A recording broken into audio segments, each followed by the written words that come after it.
of their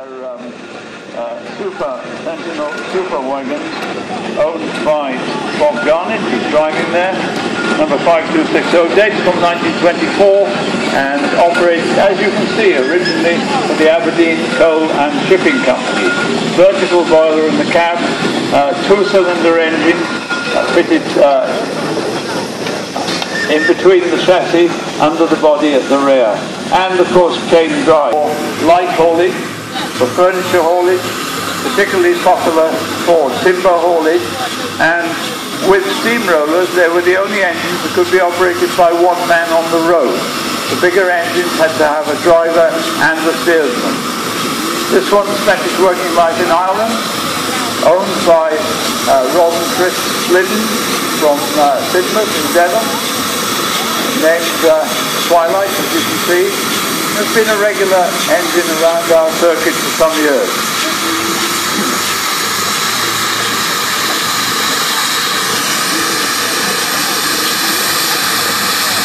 Carpsters, of course, based in Andover, and quite well known also for their trailers, their Arctic trailers and heavy haulage trailers and so on. Another of our rollers, another Aveling roller, little Aveling roller, owned by Mike White from near Thornton, 1906. 8-ton this is, RC8 is the designation. The C standing for compound because it's a two-cylinder engine. Spent its working life in Switzerland. And, well, I'm going to say it again, I always say it every time, I always call it the Swiss roll.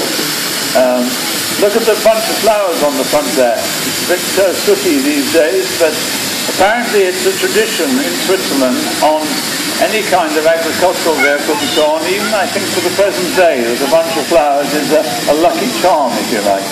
Nice water cart behind there, original style of water cart that would be used with these rollers. Then we saw the Princess Victoria, the Sherman's tractor. We now have the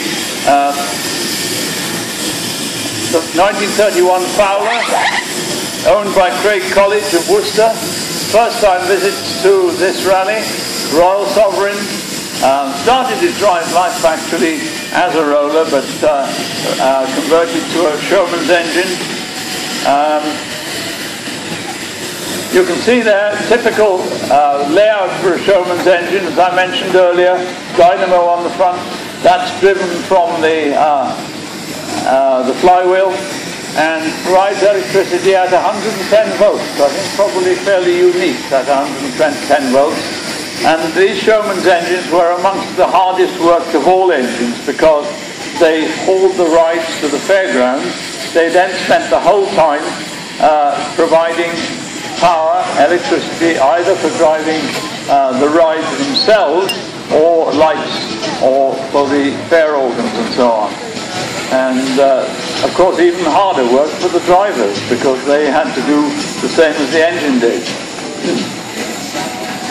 Another of our rollers, owned by Alec Chambers from Pittshead, west of Taunton. This one, Pittshead Flyer, spent its working life with Devon Council. There are 3 of these rollers of this period have survived, all with consecutive makers numbers and registration numbers. This one was bought by Alec straight from the county in 1967, and this weekend is the first time it's been on this rally field since 1967. It's been driven there by Neil and Adam Troke looking after it for Alec. Lovely old roller.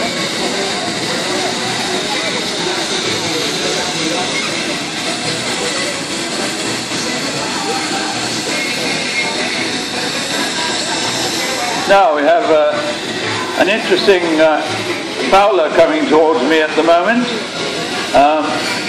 This is unique in the sense that this is the first time it has ever appeared on a rally field in the United Kingdom. It started life as a roller in Ireland.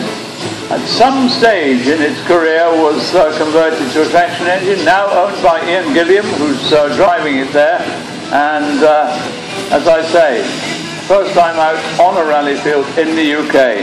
Details of the engine, it's not in your program, it's number 14332. It's a D2 compound and it dates from 1914. So that's a little bit of information for you, but those people with cameras, that's an engine you need to take a photograph of because, as I say, first time out in the UK.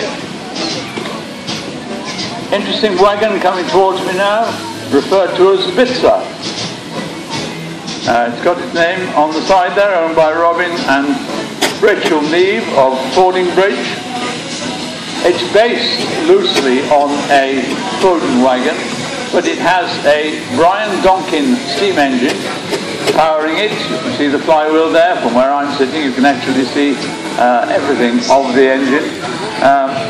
It also has a dynamo on the front. It has a vertical boiler. And a lot of work has been done on that recently by Richard Vincent, Turbo Vincent as we call him, up at his engineering works at Henstridge.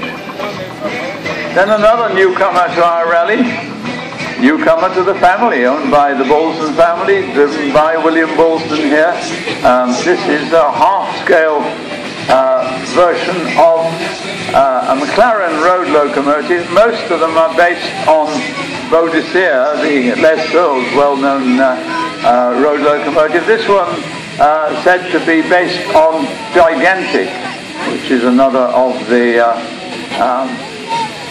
McLaren surviving road locomotives. But a lovely engine that, recently acquired by the Bolston family. And coming up to me now is their other family engine, and this is the Garrett 4CD tractor. The 4CD tractor was probably the most popular engine built by Richard Garrett of Leiston in Suffolk, and this one bought a couple of years ago now by the Bolston family, and they have done a superb restoration on it. And it really does look good. One or two things still to do, and we've got Louis Coleman there learning to drive a proper engine today. Although I'm well known to be a Burrell man, I do have a particular liking for the Garrett 4CD. It really is a lovely engine, and Wayne Bolston there steering and keeping an eye on Louis. Make sure he's a good boy.